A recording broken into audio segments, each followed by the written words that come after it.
खबर ये आई है कि 5 साल में पहली बार सरसों तेल का इंपोर्ट करना पड़ा है, क्योंकि घरेलू बाजार में दाम इतने बढ़ गए कि इंपोर्ट की नौबत आ गई। और आप देखिए कि पिछले साल के मुकाबले मतलब एक साल में 34% मस्टर्ड ऑयल के दाम बढ़े हैं और इसीलिए 6000 टन सरसों तेल यूएई से इंपोर्ट किया गया है।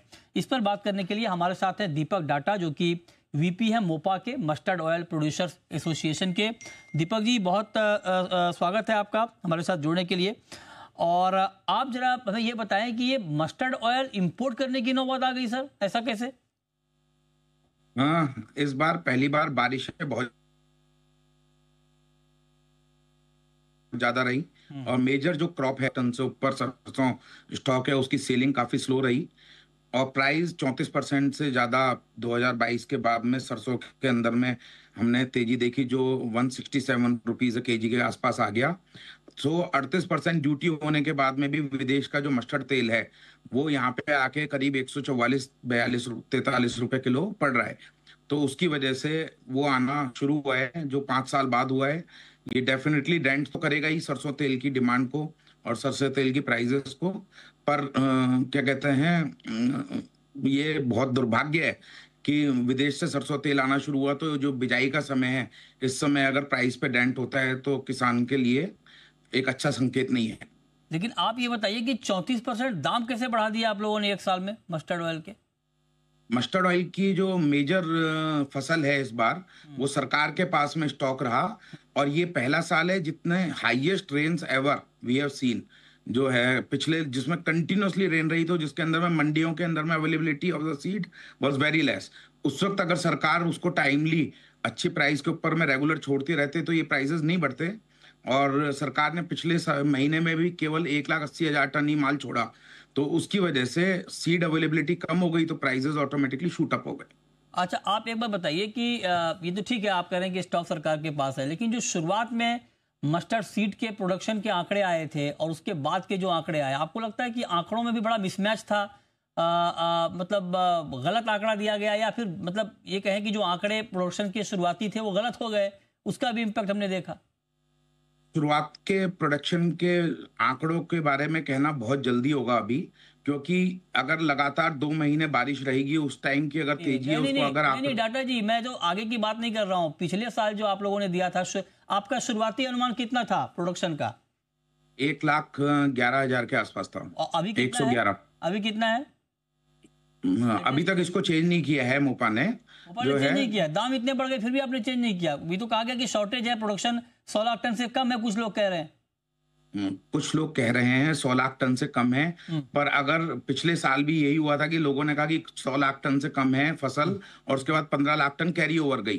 तो हम लोग जब तक पूरा मार्केट नहीं खुले, मार्केट के अंदर में अवेलेबिलिटी ऑफ सीड को नहीं देखें, क्रशिंग बहुत ज्यादा बढ़ गई है, इसमें कोई डाउट नहीं है। कुछ लोग तो ये कह रहे हैं कि डेटा गलत दिए गए या फिर वो डेटा गलत हो गया, उसका इम्पैक्ट है। शुरुआत में कुछ और डेटा दिया गया जिससे किसानों को अच्छा भाव नहीं मिला और जब किसानों के हाथ से माल निकल गया तो अब डेटा कम आने लगे, कुछ लोग ये कह रहे हैं। अगर किसी को ये लगता है कि डेटा देने से किसानों के भाव चेंज होते हैं तो ये बिल्कुल गलत बात है, क्योंकि सरकार ने प्रोडक्शन बढ़ाया है उसके सेकंड अनुमान के अंदर में। अच्छा। तो कभी भी भाव फसल के साइज के ऊपर में मैच्योर नहीं होता। अगर government already minimum support price पे खरीद रही है, उसको मिल रहा है माल, तो ऑटोमेटिकली मिल ही रहा है। उसके बाद में भी ट्रेड के पास में भी काफी अच्छा माल है और भाव को कभी भी फसल का साइज इंपैक्ट नहीं करता है। क्या बात कर रहे हो सर आप डाटा जी, आप इतने पुराना आदमी हो, आप कह रहे हो कि भाव को फसल का साइज इंपैक्ट नहीं करता? फसल का साइज ही इंपैक्ट करता है भाव को। आप बताइए कि आज की डेट में अगर ये खबर अभी आ जाती या अभी आ जाए, अभी सब लोग ये बोलने लगे कि भाई 125 लाख टन मस्टर्ड का उत्पादन है, आप बताइए ये भाव रहेगा क्या? ये भाव रहता क्या, ये बताइए। पूरा जो मस्टर्ड का तेल का भाव है वो विदेश के तेल से ही चलता है। इंडिया के अंदर में मस्टर्ड आप दो चीजों का इम्पैक्ट अगर नहीं समझेंगे तो टोटल अगर 110 लाख टन या 10 लाख टन कम या ज्यादा से मार्केट के अंदर में उसका इम्पैक्ट नहीं आएगा, क्योंकि पुराने कैरी ओवर्स कंटिन्यूअसली मस्टर्ड के थे। एग्जैक्टली, मैं वही कह रहा हूं आपको कि ओवरऑल जो सप्लाई होती है किसी भी कमोडिटी की, उसका इम्पैक्ट तो प्राइस पे होता ही है। अगर मान लीजिए प्राइस के ऊपर आज की डेट में अगर मान लो कि ऐसा हो जाता, सपोज कि 70 lakh ton 80 lakh ton mustard का प्रोडक्शन होता तो प्राइस और चला जाता।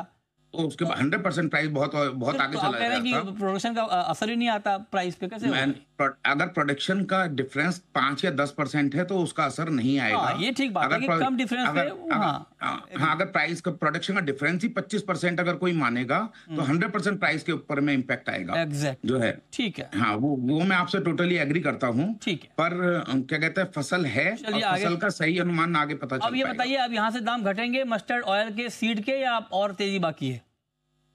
मस्टर्ड ऑयल अगर मौसम खुल जाता है और सरकार समय से आराम से फसल को छोड़ना शुरू कर देती है, क्योंकि अभी 5 महीने बचे हैं ये मानते हैं नई फसल आने में, अगर वो 2-2.5 लाख टन भी महीने का आराम से छोड़ती है तो मार्केट में, फ्ली मार्केट में उतनी सीड अवेलेबल है जो इस प्राइस को स्टेबल रखेगी।